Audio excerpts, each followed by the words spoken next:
As you know, every day this week, we've been crossing over to Africa for African History Month, finding out about our brothers and sisters on the continent, and it's been such wonderful stories. Today, we take a different turn. We look at, we talk to a young refugee. His name is John Michael Koffi. He's from the Democratic Republic of Congo. He's a brilliant young man. I have his book here, and it's called Refugee, the Journey Much Desired. He's online. Good morning, John. How are you this morning?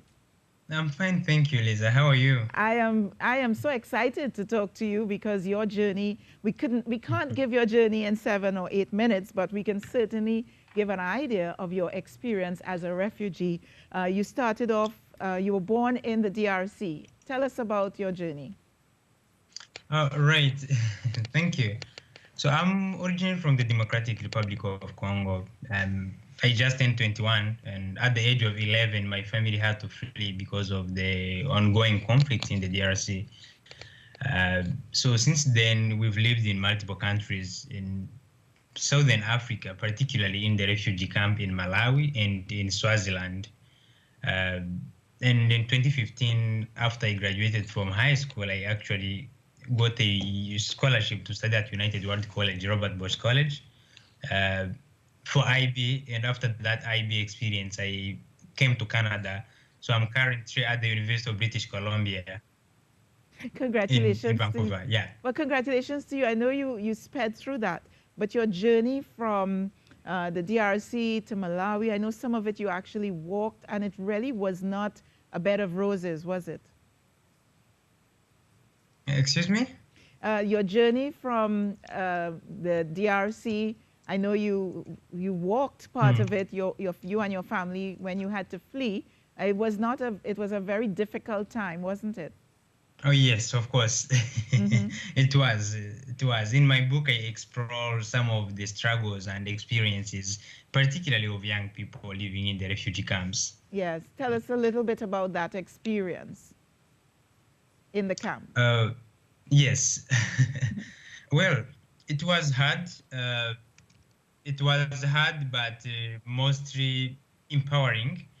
So the refugee camp has this thing where it actually does two things to people. It's either it kind of destroys your humanity, or else it builds your humanity, particularly having lived in somewhat stable conditions, some good life before being a refugee, and then you lose everything. So coming to a refugee camp where you don't know anyone, you don't know anything, you don't know the local languages, and you are found in this multicultural kind of multinationality community, it becomes really hard and challenging. Yeah. But overall, my experience with my family were hard at the very beginning, like when we moved to Dzaleka refugee camp or Tumbaga refugee camp in Swaziland. At the very beginning, it's harder.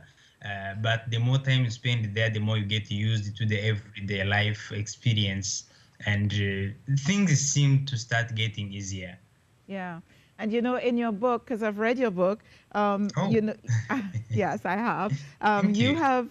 You speak about, you know, the fact that you go in there. And one thing that kept you going, though, was the fact that you held on to education. You always wanted to have the best education, even though you were in these dire circumstances.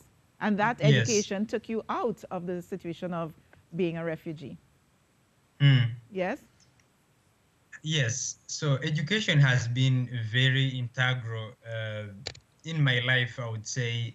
In fact, at some point, I think when I'm describing when I started school in Malawi, it was hard getting school, but luckily the refugee camp in Malawi has a school built by the Jesuit Refugee Service.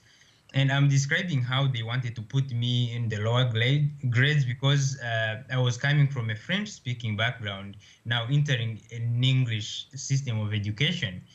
So yeah, I resisted that and I was crying a lot. And one of the things that my father said to me, he was like, focus on your education and always pray to God. That's the only way you will ever get out of the refugee camp. And he was right in many ways.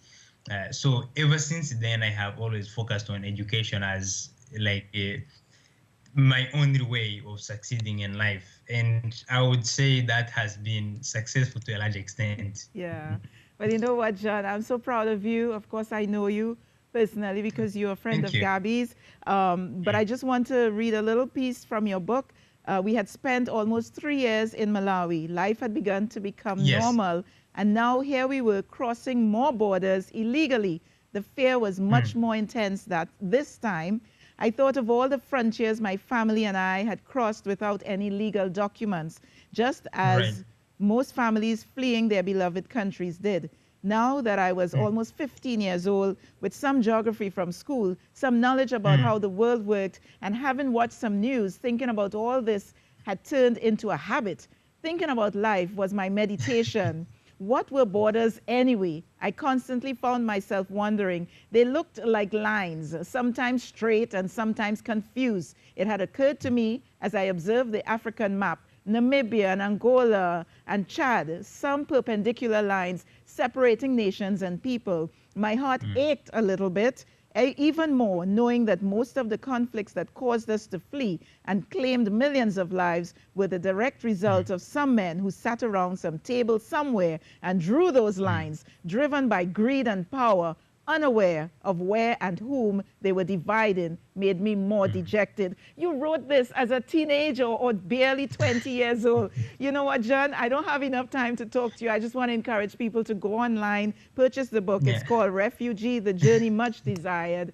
And, you know, we're going to keep our eyes on you because from the DRC as a refugee, I know you're going to be doing great things in the Mm. world to come. John Koffi, Uh, John Michael Koffi, thank you so much for joining us here this morning. Thank you so much for having me. It's a And all pleasure. success with your studies, Mm. okay? Yes, you know, stories like that. I couldn't believe this was written by, whew,